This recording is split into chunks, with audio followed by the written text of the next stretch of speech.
TV를 틀어도 그렇고요. 많은 연예인분들이 다이어트 시도하셔서 성공하셨다. 한 번쯤은 이런 연예인들의 다이어트 비법들 따라해 보셨을 것 같은데요. 성공하셨나요? 넘치는 식욕을 참지 못하고 다이어트약 좀 처방해주세요. 식욕억제제 처방해주세요. 이렇게 얘기하시는 분들 많으신데요. 오늘 의사회원에서는 식욕억제제에 대해 한번 알아볼까 합니다.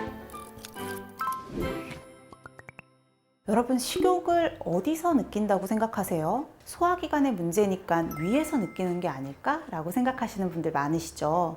그런데 사실 위에서는요, 그런 먹고 싶은 욕구, 식욕 이런 걸 느낄 수 있는 중추는 없어요. 단순히 압력을 감지하는 센서만 있거든요. 위가 비어서 압력이 약해졌다. 그러면 위에서는 뇌로 지금 위가 비었어. 나 공복 상태야. 라는 신호를 보내주는 거죠. 그러면 결국 이걸 감지한 뇌에서 배고프구나. 뭐 좀 먹을까? 라는 신호를 보내게 돼요. 우리가 효과적으로 음식량을 줄이고 먹는 것에 대해 제한을 두기 위해서는요, 뇌를 제어해야 되는 거예요. 이게 바로 식욕억제제의 원리인 거죠. 가장 많이 처방을 하기도 하고 또 가장 많이 뉴스에도 나오는, 여러분들이 좀 부작용을 많이 걱정하시는 약은 보통은 성분명이 펜털민이거나 펜디메트라진이라고 하는 성분이에요. 눈사람 모양을 갖고 있다든지 나비 모양, 약을 보통 반으로 똑 쪼개서 할 수 있는 이런 특유의 모양을 가지고 있고요. 이 약의 가장 큰 장점은 효과가 빠르고 강하다는 거예요. 약을 복용한 지 대부분 1시간 이내에 효과가 나오게 되고요.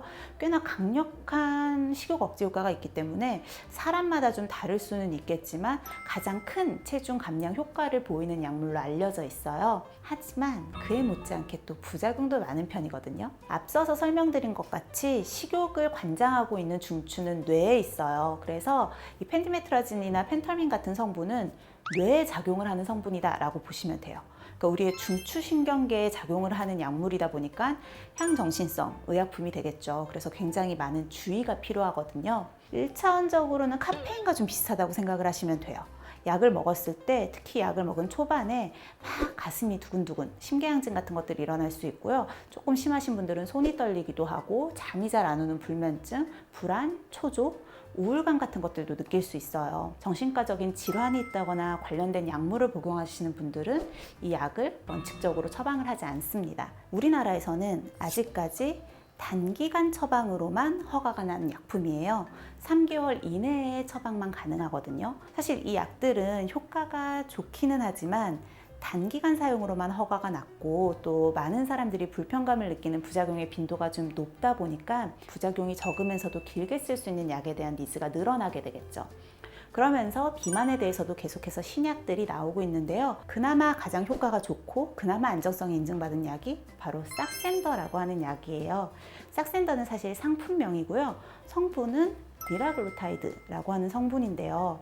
우리가 듣기에는 좀 어렵고 생소할 수 있지만 사실 당뇨가 있으신 분들한테는 굉장히 익숙한 성분일 거예요. 왜냐하면 비만약으로 인증받기 전에 이미 당뇨약으로 쭉 쓰이고 있던 약이거든요. 당뇨 환자들에게 쓰다 보니 체중 감량 효과가 있는 거예요. 그래서 관련된 쪽으로 연구를 해서 최근에는 비만 관련해서도 승인이 난 꽤 비만약 중에서는 거의 제일 신약이다라고 보시면 되고요. 뇌에 작용하는 게 아니고요. 위장관에서 나오게 되는 호르몬에 관련되어 있는 역할을 하다 보니까 중추신경계에 작용하는 게 아니고 그로 인한 부작용이 적다는 게 장점이죠. 그리고 기존부터 당뇨 환자들에게 쓰였던 약이다 보니까 장기간 사용했을 때 안정성에 대해서도 어느 정도 입증이 됐다는 게 두 번째 장점이고요. 단점은 첫 번째는 주사제예요. 그래서 본인이 직접 주사를 해야 된다는 게 단점이고요. 두 번째는 비용이죠.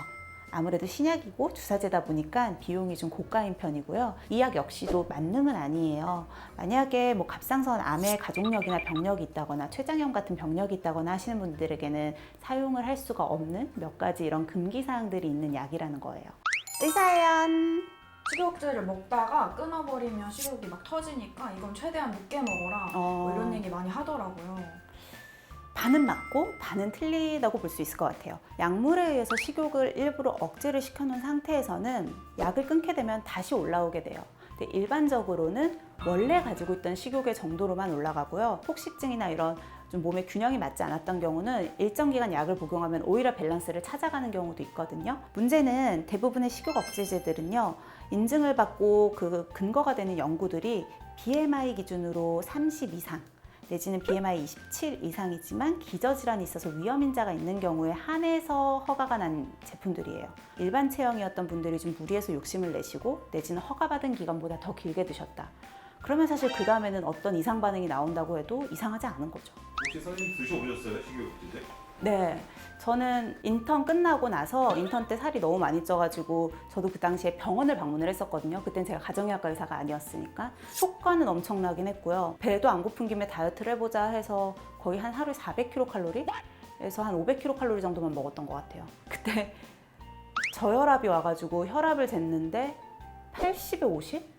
정도로 혈압이 떨어졌었고요. 빈혈 굉장히 심하게 왔었고요. 대상포진까지 왔었어요.